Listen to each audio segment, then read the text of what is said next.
প্রয়োজন আছে। আপনি যখনই নেতৃত্বের কোন একটা জায়গায় থাকবেন তখন আপনাকে মনে রাখতে হবে যে আপনি হয় বাতিলের মোকাবেলা করবেন আর না হয় আপনি আপনার সাথীর জন্য আরো বড় কষ্টের কারণ হয়ে যাবেন।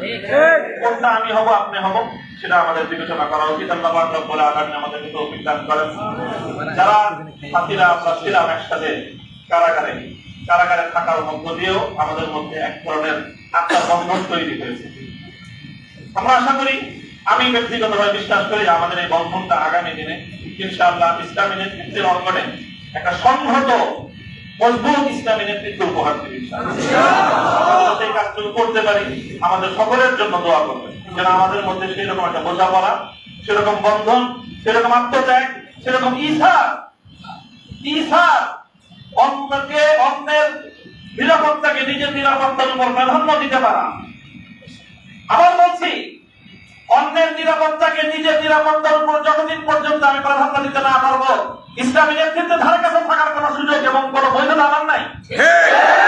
আল্লাহ পাক রব্বুল আলামিন আমাদের সকলকে নেতৃত্বের সেই গুণ এবং সেই যোগ্যতা দান করুন এবং সেভাবেই যেন আমরা আগামী দিনে ইসলামী অঙ্গনের জন্য একটা নেতৃত্ব তৈরি করে পরিস্থিতি, আমার আগে বলেছেন মাহফুজ হুজুর বলেছেন যে আমাদের পূর্বসূরীরা যে পর্যায়ে ব্যক্তিত্ব ছিলেন অথচ পরিস্থিতি বর্তমানের চেয়ে আরো সহজ ছিল।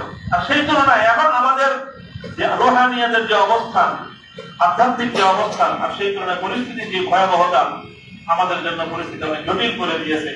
এই সময়ে আমরা কেউ যদি একটু দুর্বলতা প্রদর্শন করি, বাকি অন্যদের জন্য সেটা অনেক বড় বেশি কঠিন পরিস্থিতি তৈরি করে দেয়। আল্লাহ রাব্বুল আলামিন আমাদের সকলকে তৌফিক দান করুন।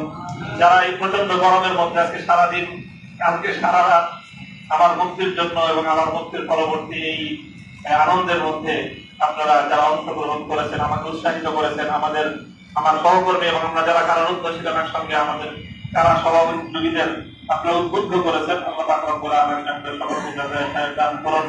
আগামী দিনে যেন হক এবং হক্কানিয়াতের পথে থাকতে পারি, আল্লাহ সন্তুষ্টির পথে রিয়া এবং কিবির মুক্ত আমল যেন করতে পারি, সে তৌফিক আল্লাহ দান করুন।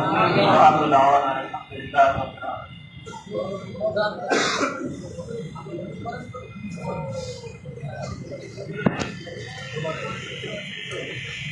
اللهم صل على محمد وعلى آل محمد كما صليت على إبراهيم وعلى آل إبراهيم إنك حميد مجيد. اللهم صل على محمد النبي وعلى آله وسلم تسليما.